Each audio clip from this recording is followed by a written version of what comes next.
चांदनी सरोवर। नाम ही ऐसा था जैसे पानी में चांद के दिल की धड़कनें उतर आई हों। इस झील के किनारे एक पुरानी लकड़ी की बेंच थी, जहां शाम ढलने पर हवा भी अपने कदम धीरे कर लेती थी। उसी बेंच पर बैठी थी निधि। उसके चेहरे पर हल्की उदासी बसी थी, पर उसकी आंखों में एक अजीब सी चमक, जैसे दर्द और खूबसूरती ने मिलकर कोई कविता लिख दी हो। गाल पर पड़े डीले बाल हल्की हवा में उड़ते रेशों की तरह कांप रहे थे। उसके होठों के ठीक ऊपर एक छोटा सा तिल, जो उसे बाकी सबसे अलग पहचान देता था। वह पानी को ऐसे देख रही थी जैसे सरोवर उसे उसका कोई छीन लिया हुआ सच मांग रहा हो। दूर, लगभग 15 मीटर पीछे, केतन खड़ा था, कैमरा हाथ में। पर उसकी निगाहें सिर्फ तस्वीर नहीं ढूंढ रही थीं, वह एक कहानी ढूंढ रहा था। निधि उसे दिख भी रही थी, और नहीं भी। उसकी आंखों के सामने एक ऐसी लड़की थी जिसकी उदासी तस्वीर बनकर भी दिल में चुभ जाए।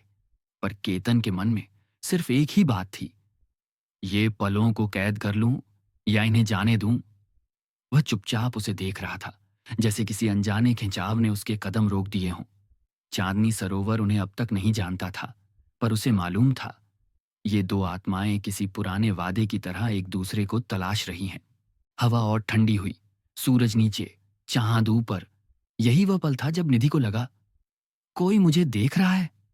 उसने धीरे से सिर घुमाया। उसका चेहरा चौंका नहीं, बस थोड़ा सा थमा, जैसे वह किसी अधूरी याद से टकरा गई हो। और फिर उसने देखा, केतन कुछ दूरी पर खड़ा, अपने ही साए जैसा शांत, पर आंखों में तूफान लिए। निधि और केतन की नजरें एक पल के लिए मिलीं, बस एक पल। पर वह पल दोनों की कहानी की पहली सांस बन गया। निधि ने हल्का सा मुस्कुराने की कोशिश की, पर मुस्कान टूट गई। उसी टूटन में केतन की धड़कन फंस गई। वह धीरे धीरे आगे बढ़ने लगा। हर कदम में झिझक थी, पर हर कदम में खिंचाव भी। उनके बीच की दूरी अब 5 मीटर से भी कम थी, और हवा में पत्तों की खड़खड़ाहट भी उनके बीच की खामोशी को तोड़ नहीं पा रही थी। क्या मैं यहां बैठ सकता हूं? केतन की आवाज धीमी थी, जैसे वह भी उस खामोश झील को परेशान नहीं करना चाहता हो। निधि ने सिर हिलाया, पर उसकी आंखों में कुछ था, कुछ गहरा, कुछ छिपा हुआ। दोनों कुछ देर चुप बैठे रहे। फिर केतन ने पूछा, तुम सरोवर को ऐसे देख रही थी जैसे ये तुम्हारा कोई अपना हो? निधि हंस दी, दर्द में डूबी, पर खूबसूरत हंसी। शायद है भी, उसने पानी की ओर देखते हुए कहा। यह जगह मुझे किसी की याद दिलाती है, किसी बहुत अपने की। केतन चुप रहा। उसने कभी किसी के दर्द को बीच में काटना नहीं सीखा था। निधि बोली, तुम भी कुछ ढूंढ रहे हो, है ना? केतन चौंक गया। कैसे पता? तुम्हारी आंखों से जो चीज खुद से खो जाती है, वह दूसरों के दर्द को सबसे पहले देख लेती है। यह सुनकर केतन पहली बार मुस्कुराया, धीमा, सच्चा।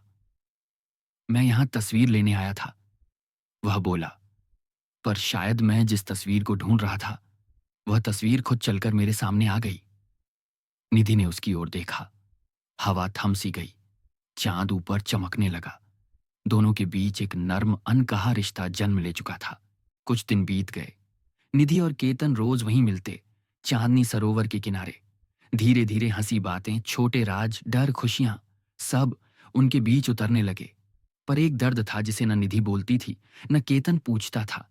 एक शाम अचानक निधि गायब रही। अगली शाम वह लौटी, पर उसकी आंखें सूजी थीं। क्या हुआ? केतन ने धीरे से पूछा। निधि के होंठ कांपे। मैं किसी को खो चुकी हूं, इस झील के पास।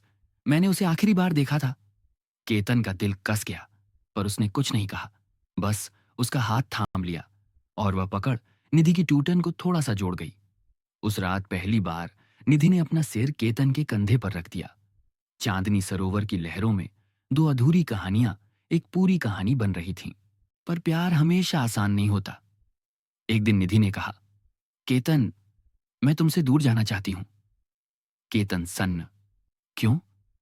क्योंकि तुम्हारे पास आकर मैं अपने टूटे हिस्सों को भूल रही हूं। मैं खुद को खो दूंगी।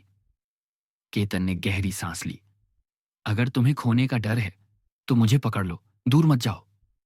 निधि की आंखें भर आईं। उसने चांद को देखा, झील को देखा, केतन को देखा, और बोली, पकड़ने से ज्यादा डर खो देने का होता है केतन। वह उठी, धीरे धीरे पीछे मुड़ी और चली गई।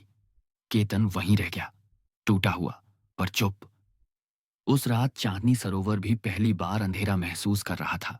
दिन बीतते गए, निधि नहीं आई। सरोवर सूना, हवा भारी। केतन रोज आता, बेंच पर बैठकर घंटों उसे याद करता। एक रात अचानक पानी की सतह पर पड़े छोटे कदमों की आवाज आई। वह मुड़ा और देखता रह गया। निधि, उसी मरून अनारकली में, हवा में उड़ते बाल, आंखों में वही अधूरी चमक। पर इस बार वह टूटी नहीं थी, बस डरी हुई थी। केतन धीरे धीरे उसके पास गया। तुम लौट आई? निधि ने सिर उठाकर कहा। हां, क्योंकि दूर जाने पर भी हर रास्ता तुम्ही तक लौटा। उसके आंसू बह निकले।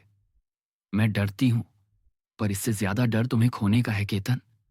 केतन ने उसकी हथेलियां थाम लीं। तो अब तुम कहीं नहीं जाओगी, हम मिलकर डर को भी प्यार बनाएंगे। और पहली बार निधि उसके सीने पर गिरकर फूट फूट कर रोई। उसकी हर सिसकी केतन के दिल की धड़कन में समाती गई। चांदनी सरोवर गवाह बन गया कि कुछ प्यार भागकर भी अपने तक वापस आ ही जाता है। उस रात दोनों झील के किनारे बैठ गए। निधि ने आहिस्ता कहा, क्या हम एक वादा कर सकते हैं? कौन सा? कि चाहे जितनी दूरियां आए, हम फिर भी लौट आएंगे। केतन ने बिना सोचे कहा, मैं तो तुमसे पहले ही बंध चुका हूं निधि। तुम्हारे बिना मेरे किसी फ्रेम में रोशनी नहीं आती। निधि मुस्कुराई, वही अधूरी सी मुस्कान जिसमें चांद भी घुल जाए। उसने अपना सिर केतन के कंधे पर टिकाया और कहा, फिर मैं भी वादा करती हूं, मेरे हर टूटे टुकड़े को तुम ही जोड़ोगे। उनकी उंगलियां आपस में गूंथ गईं। चांदनी सरोवर की हल्की लहरों में उनका प्यार एक स्थिर तस्वीर बन गया। लोग कहते हैं हर कहानी का एक अंत होता है, पर चांदनी सरोवर जानता है, कुछ कहानियां कभी खत्म नहीं होती, वे सिर्फ एक दूसरे की गोद में सांसें लेती हैं। निधि और केतन भी ऐसी ही कहानी थे, एक अधूरी मुलाकात से शुरू होकर पूरेपन में ढले दो लोग। झील के किनारे हर रात उनकी परछाइयां छांद से बातें करती, और सरोवर उन दोनों की चुप्पियों में उनके प्यार की गूंज सुनता रहता है।